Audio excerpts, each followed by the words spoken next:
с точки зрения, начиная с административного кодекса по статье 20/6. Именно административный за нарушение режима самоизоляции. Другой разговор, какие будут последствия, зависит от того, значит, насколько сегодня, значит, распространение будет осуществлено. Кроме того, я хочу обратить внимание, там везде, где установлены все-таки ограничения для действий именно торговых, значит, объектов, да, как таковых, то, соответственно, там тоже будет своя оценка, имел ли право, значит, тот или иной рынок в условиях именно установленных повышенной готовности вообще работать. С этой позиции тоже оценка происходит.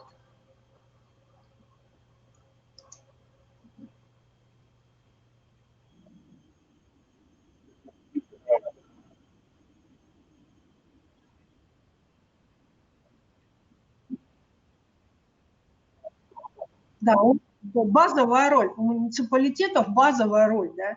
Почему? Потому что вот здесь, городу Якутску, да, как бы немножечко в этом отношении повезло. Да, и, в принципе, как бы мы на город Якутск делаем основной акцент. У нас здесь и первый больной появился, учреждение здравия здесь республиканские находятся. Районным главам значительно тяжелее, потому что у них есть там 3 бога, условно говоря. Я с самого начала всегда им говорила, это главный врач и главный санитарный врач. И нужно ровно делать именно то, каким образом это должно осуществляться.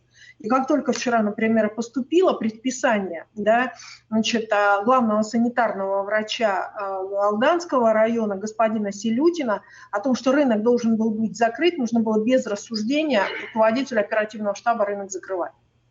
Вот. Сейчас, независимо от того, какие будут анализы, карантинный режим для этого рынка, он будет так же, как и для людей, которые находятся в обсервации и самоизоляции, продолжаться 14 дней. Потому что само течение, значит, сегодняшняя сдача того, что, например, будет только отрицательный анализ, не означает, что, значит, он не может появиться дней через 5 или 6.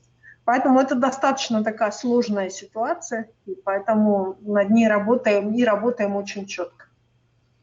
Хотелось бы сказать, конечно, каждый раз вот, призываю я в том числе и глав муниципальных образований, да, и я знаю, что там в сети расходилось мое обращение к главам муниципальных образований. Почему? Потому что нужно, чтобы давалась только четкая, достоверная информация, и не было информации, которая бы могла породить какие-то определенные слухи сами по себе и непонимание. Она должна быть четкая и понятная. Да? И мы вот с вами работаем практически, получается, с начала февраля, и то иногда у нас возникают вопросы, да, кто что сказал.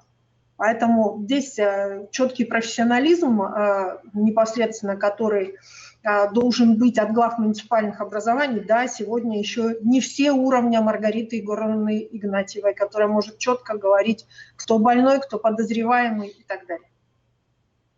Значит, как будет организован весенний призыв? Но вчера непосредственно пришло определенная у нас установка. Ну, вообще по весеннему призыву до вчерашнего дня мы были полностью готовы. Был определен объект, где у нас произойдет, значит, непосредственно по правилам, значит, медицинское освидетельствование рядом с призывным пунктом.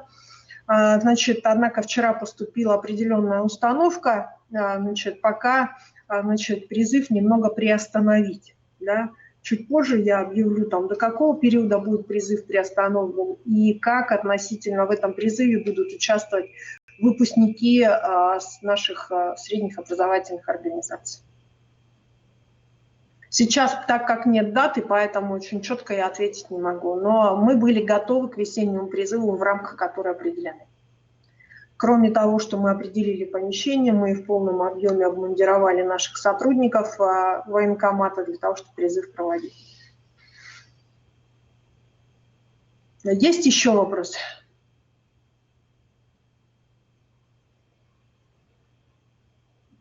Ну и, конечно же, как всегда, я прошу только одно. Я прошу просто находиться дома. Спасибо.